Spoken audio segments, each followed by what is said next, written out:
This program is a full Navy syllabus. The Navy wrote a syllabus that they brought to us, and it's I wouldn't want to say it's not FAA approved, but it's just a training syllabus. It meets all the requirements of the FAA, and the goal here is slightly different. Where we passed last year. Our best pass rate last year was about 86%.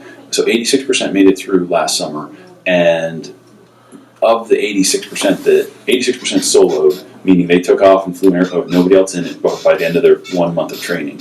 And that was like the best you could do. The second best you could do was considered safe to solo, where we said, you're there, but you're just still a little rough. We'd rather you just go fly with an instructor pilot. And then the rest of the guys were people that didn't make it through the program. And that was only 14%. It's different phases. Some people struggled with the early phases and or failed some tests. And it can't hurt them in their chances to get into naval aviation, but it can help them. I think the hardest thing, I think at first, at least holding a level altitude, actually, which like sounds easy, sometimes could be a little hard because you may not realize that your plane is just maybe increasing or decreasing altitude just a little bit. And then next thing you know, you check your altimeter and you're a couple hundred feet above where you should be.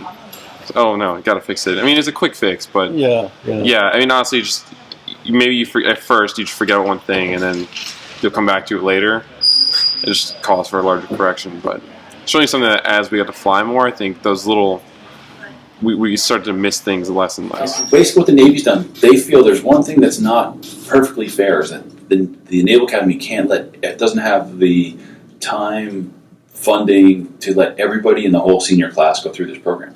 So since only this summer 248 will go through, and there might be 350 that wanted to go through, I believe in my mind, their goal is that if you either get like bonus points for completing.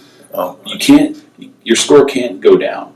Everybody that gets to go to this program either gets 0 or extra points. If you complete it, you get like a gold star, right? Okay. You've completed the program, which gets you help to get into naval aviation. When you first get in, it's just completely...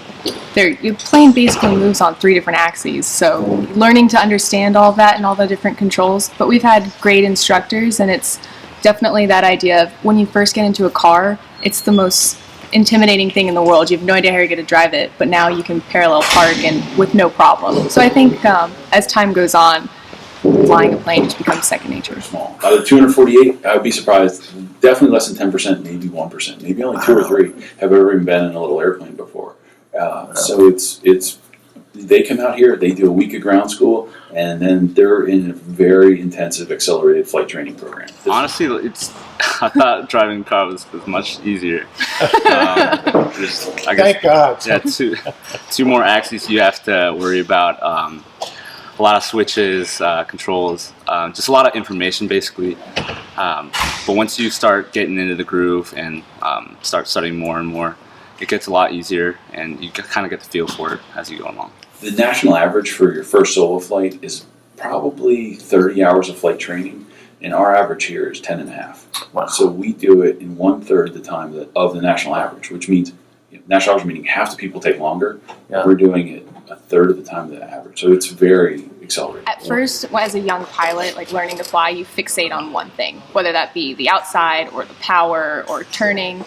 So as you go on, you have your CFI instructor right next to you, and they're constantly reminding you, okay, look outside, look at your airspeed, look at your altitude, like look at everything. Just 1, 2, 3, constantly looking everywhere. So towards the end now, I can think of, use my rudder on my feet. That's going to turn my nose left and right.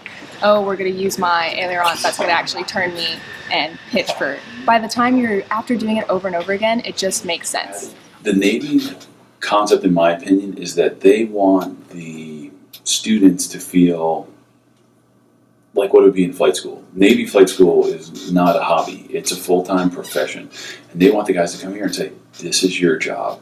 You will study 7 hours a day and fly 1 every day.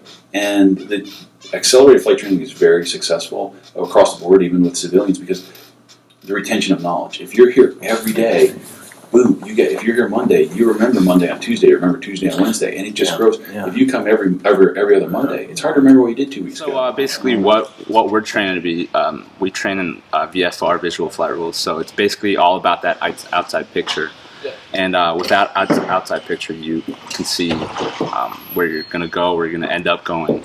So basically, at first it's a little difficult to understand, but once you get in the cockpit and do more, have more flight time, you get used to it. We have some people that they can read it in a book and go do it on their first flight, just like this. They're absolute natural, so much aptitude, it's unbelievable. Yeah. And then there's other people that might get 100% on the test, and then they get in the airplane and they freeze up. They lock up. They can't divide their attention, and it takes a lot of coaching. And our instructors are very good at helping them figure out where to pay attention to. And you have to realize that sometimes the most apt students are just really easy to teach, but the other people, you have to really help them. It's not with the actual manipulation of the controls, it's with what do you need to be paying attention to right now. I would say the best thing that was ever told to me is that the plane wants to fly. It's designed to fly. So it's called trim, you can trim it and it will want to do what you want it to do. It's going to want to climb at the exact speed it needs to climb. It's going to want to continue that airspeed. It's going to want to maintain altitude if you have the right power in it. So yes, the plane is user-friendly, but at the same time, when you first come into it, you have no idea what any of this means.